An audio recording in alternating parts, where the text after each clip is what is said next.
নমস্কাৰ সকলোকে মোৰ এডুকেশ্যন ৰিলেটেড চেনেলটোলৈ স্বাগতম জনাইছোঁ। আজি মই লৈ আহিছোঁ পঞ্চম ষান্মাসিকৰ 2025ৰ অসমীয়া সংস্কৃতিৰ যিখন এছাইনমেণ্ট, সেই এছাইনমেণ্টখনৰ বাবে মই আজি আগবঢ়াই দিছোঁ। এইসমূহ হৈছে কুৱেশ্যন।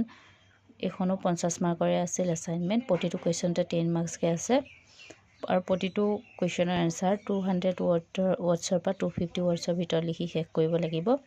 এতিয়া মই সকলো প্ৰশ্নৰে এটা এটাকৈ এনচাৰসমূহ আপোনালোকৰ বাবে আগবঢ়াই দিছোঁ। প্ৰশ্ন 1ৰ ক নম্বৰ, অসম নামৰ উৎপত্তি সম্বন্ধে চমুকৈ লিখক। পেজ 1,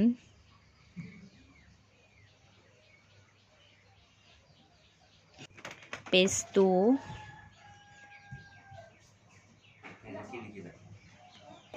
পেজ 3,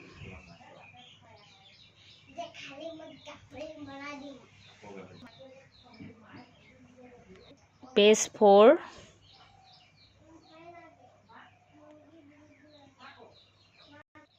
খ নম্বৰ, লোককলা আৰু লোকশিল্পৰ মাজত পাৰ্থক্য আছেনে? উদাহৰণসহ বুজাই লিখা। সেইটো খ নম্বৰ, পেজ 5,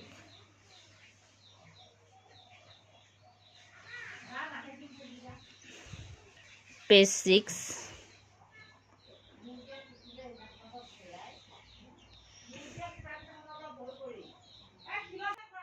পেজ 7,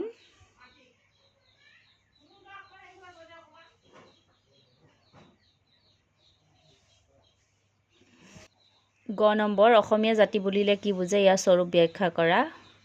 গ number question answer, page number 8, page number 9, page number 10,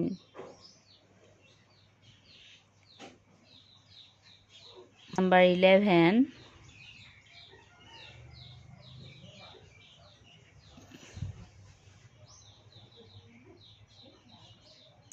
page number 12, page number 13,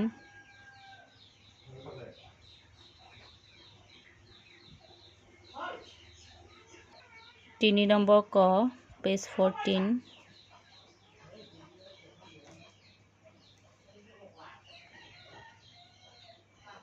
page number 15,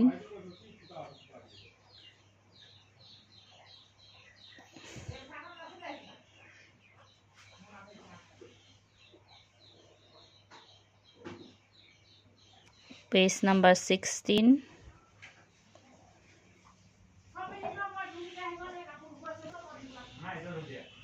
page 17,